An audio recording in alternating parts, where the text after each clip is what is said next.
안녕하세요. 개발자 기술 면접 보다 보면 가끔 이런 질문 나오죠. 생각만 해도 등골이 오싹한데요. 수십 기가바이트 로그 데이터를 타임스탬프 순서로 정렬해 보세요. 당신 앞에 지금 이런 면접 시나리오에 대한 기술 자료들이 놓여 있다고 한번 상상해 보세요. 와, 이걸 도대체 어떻게 풀어가야 할까요? 네, 이게 단순히 뭐랄까 정답만 딱 맞추는 게 중요한 게 아니거든요.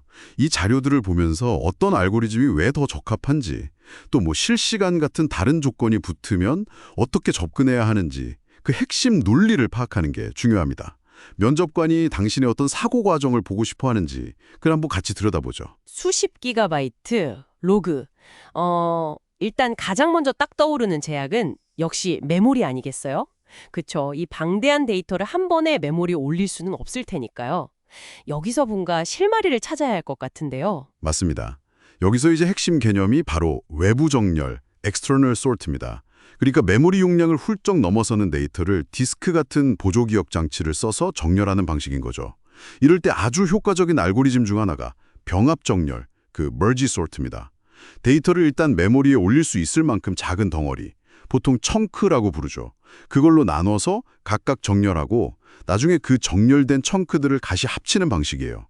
이게 대용량 데이터 처리에 상당히 유리하고요. 시간 복잡도도 평균적으로 ON, log-n으로 준수하고 또 중요한 게 이게 안정 정렬, stable sort라는 특징도 있어요. 원래 순서가 유지된다는 거죠. 본질적으로는 메모리의 한계를 디스크를 써서 우회하는 그런 전략이라고 보시면 됩니다. 아, 그렇군요. 메모리가 안 되니까 디스크를 활용하는 외부 정렬. 그리고 그 대표 주자가 병합 정렬이라는 말씀이시죠. 그럼 이게 실제로 데이터가 디스크랑 메모리를 막 왔다 갔다 할 텐데 그 과정은 구체적으로 어떻게 되는 건가요? 그냥 단순히 나눠서 정렬하고 합친다. 뭐 이 정도는 아닐 것 같은데요. 네, 정확히 보셨어요. 좀 더 들여다보면요. 일단 전체 데이터를 메모리 용량에 맞게 여러 개 청크로 나눕니다. 이게 첫 단계고요. 그 다음엔 각 청크를 메모리에 올려서 뭐 퀵 정렬이나 힙 정렬 같은 빠른 내무 정렬 알고리즘으로 정렬을 해요. 이렇게 정렬된 청크는 일단 디스크에 임시 파일로 저장을 해두는 거죠. 자, 이제 다단계 병합, 멀티웨이 머지 단계인데요. 디스크에 저장된 그 정렬된 임시 파일들을 한 번에 K개씩 읽어와서 메모리에서 병합을 하는 겁니다. 이때 그 우선순위 큐, 프라이어리티 큐를 쓰면 K개 파일에서 현재 가장 작은 값, 여기서는 가장 오래된 타임스탬프겠죠? 그걸 효율적으로 착착 뽑아서 다음 순서로 병합할 수 있으니까 속도를 높일 수 있어요. 이렇게 병합된 결과는 또 새로운 임시 파일로 저장하고요. 이 과정을 최종적으로 하나의 정렬된 파일이 남을 때까지 반복하는 겁니다. 근데 여기서 가장 큰 성능 저하 요인은 역시나 디스크 익출력, I/O입니다. 데이터를 쓰고 읽는 속도가 전체 시간을 좌우하게 되죠. 이게 사실 실제 시스템에서는 뭐 더 빠른 SSD를 써야 하나, 아니면 I/O 버퍼 크기를 얼마나 잡아야 하나, 이런 시스템 비용하고 직결되는 아주 현실적인 고민으로 이어지게 됩니다. 알고리즘만 생각할 게 아니군요.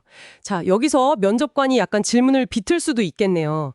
만약 이 로그가 지금처럼 한 번에 처리하는 배치가 아니라 실시간 스트림으로 계속 쏟아져 들어온다면요. 이건 같은 방식으로 처리하기는 좀 어려울 것 같은데요. 여기가 정말 흥미로운 지점 같아요. 네, 실시간 스트림은 확실히 다른 접근이 필요하죠. 병합 정렬은 기본적으로 데이터를 모아서 처리하는 방식이라 실시간에는 좀 부적합하거든요. 그럼 대안이 뭘까? 중요한 질문이죠. 몇 가지 생각해 볼 수 있는데요. 첫째는 우선순위 큐나 힙을 직접 사용하는 겁니다.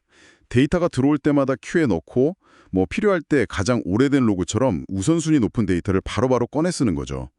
전체 데이터를 완벽하게 정렬하는 건 아니지만 실시간으로 들어오는 데이터 중에서 특정 기준의 데이터를 관리할 때는 꽤 유용합니다. 두 번째는 데이터베이스 인덱싱을 활용하는 거예요. 로그를 그냥 데이터베이스에 저장하고 타임스탬프 필드에 인덱스를 넣는 거죠. 뭐 예를 들면 B-트리 같은 거요. 그러면 DB가 이 인덱스를 통해서 특정 시간 범위의 데이터를 굉장히 빠르게 조회하고 정렬된 결과처럼 보여줄 수 있거든요. 엘래스틱서치 같은 검색 엔진도 이런 목적에는 아주 강력한 도구고요. 이 방식들은 데이터를 항상 완벽하게 정렬된 상태로 유지한다기보다는 필요할 때 정렬된 결과를 빠르게 조회하는, 그러니까 조금 다른 문제를 해결하는데 초점을 맞춘 해결책이라고 볼 수 있습니다. 네, 이제 좀 정리가 되네요. 그러니까 대규모 배치 데이터는 외부 병합 정렬로 메모리 한계를 넘어서고 실시간 스트림 데이터는 우선순위 큐나 DB 인덱싱 같은 걸로 빠르게 처리하거나 조회하는 방식으로 접근해야 한다. 결국 당신의 기술 면접에서 중요한 건 그냥 알고리즘 이름만 달달 외우는 게 아니라 이런 메모리 제약이나 실시간성 같은 주어진 조건에 맞춰서 최적의 해법을 떠올리고 왜 그 방법을 선택했는지, 장단점은 뭔지 이걸 명확하게 설명하는 능력이겠네요. 면접에서는 바로 이런 분석적인 사고 과정을 보여주는 게 정말 중요하겠군요. 바로 그거죠. 맞습니다.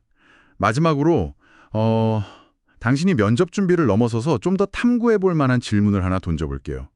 만약 모든 상황에서 완벽한 실시간 정연이 꼭 필요한 건 아니라면 어떨까요? 예를 들어서 약간의 지연이나 순서에 약간의 오차가 있어도 괜찮은 그런 대규모 고속 데이터 스트림 처리 같은 경우요. 그럴 때는 근사정렬, 애프록시메이트 소팅이라든지 아니면 확률적 데이터 구조, 프로버블리스틱 데이터 스트럭처처럼 100% 정확도를 조금 포기하는 대신 속도나 효율성을 크게 얻는 기법들이 있거든요. 이런 것들이 어떤 새로운 가능성을 열어줄 수 있을지 한번 생각해 보시는 것도 어떨까요? 이런 고민들이 당신의 문제 해결 시야를 더욱 넓혀줄 거라고 생각합니다.